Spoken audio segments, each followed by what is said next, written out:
Então, por que eu trago isso aqui, né? Porque a oposição está fechada. A oposição está fechada com o Davi Alcolumbre e a oposição está fechada com o Davi Alcolumbre de olho numa estratégia já muito clara. E ela não é uma estratégia, vamos aqui na 6, para um round só. Ela é uma estratégia para 2 rounds. Do que você está falando, Daniela? Ela não mira só os 2 anos de presidência do Davi Alcolumbre agora, que praticamente, a não ser que caia um meteoro no meio do Senado Federal, ele vai ser novamente presidente do Senado.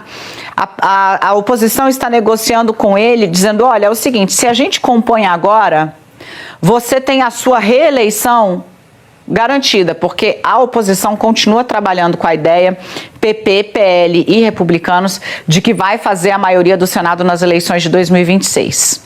E por que isso é importante? Porque com a maioria do Senado na mão da oposição, independentemente se o Lula vai ser candidato ou não, se o governo vai estar bem ou não, já se teria ali um grupo majoritário constituído para garantir a reeleição do Alcolumbre. Então sinaliza para o próprio Alcolumbre com 4 anos de presidência do Senado e não 2. Beleza, de olho no que, Daniela? No curto prazo, isso aí é o que eles querem. A reabilitação política do Bolsonaro. Daniela, é a anistia? Não. Eu contei para vocês, meses atrás, que a anistia do Bolsonaro, se vier a ser condenado, inclusive pela tentativa de golpe do 8 de janeiro, não será tratada até 2027. Por quê? Primeiro, você não anistia um crime que ainda não tem condenação. Mas 2, porque em 2027 a oposição acha que com ele vai ter uma maioria folgada no Senado para passar qualquer tese de anistia, seja a Bolsonaro ou aos condenados do 8 de janeiro. Beleza, então o que é a reabilitação? É reverter a inelegibilidade de Bolsonaro no Congresso. Essa fatura vai ser apresentada para Davi Alcolumbre antes de 2026, me garantiu hoje o líder da oposição, que está fazendo esse arranjo para colocar 30 votos no colo desse personagem.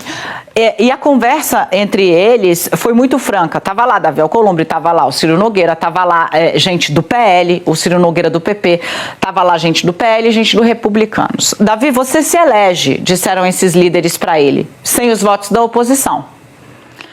Mas, em 27, você vai precisar dos votos da oposição. O que a gente está fazendo aqui é um trato de longo prazo. Estamos entrando agora, quando você não precisa para dar tranquilidade, para dar folga e para desestimular qualquer tentativa de uma candidatura competitiva contra a sua.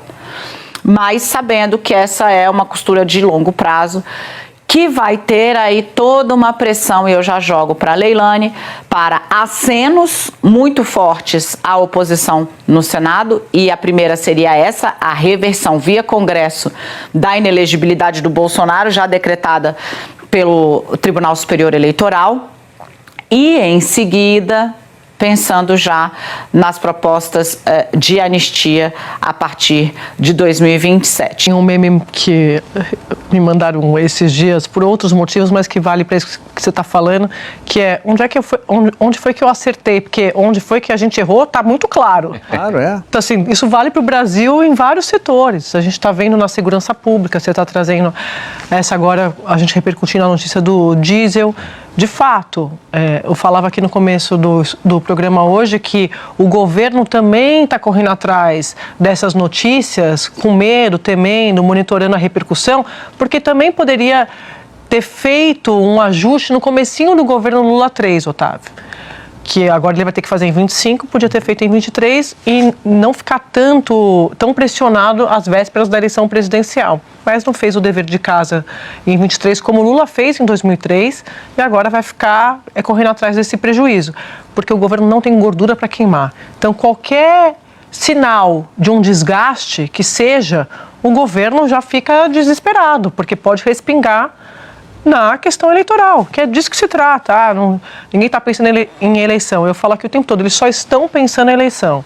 Do governo à oposição, o único assunto que importa é a eleição. A partir, então, de fevereiro, sábado, os combustíveis sobem com o aumento do ICMS. Não tem nada a ver com o aumento do dólar. Na gasolina, o imposto vai ser de R$ 1,47 por litro. E no diesel, de R$ 1,12. Você está vendo ali preço por litro do ICMS. Em relação ao mercado internacional, os nossos combustíveis ainda estão mais baratos aqui no Brasil. Na gasolina, a diferença é de 7,54% e no diesel a diferença é maior ainda, 15%. Mas prepara o bolso porque vai subir, viu, Camila?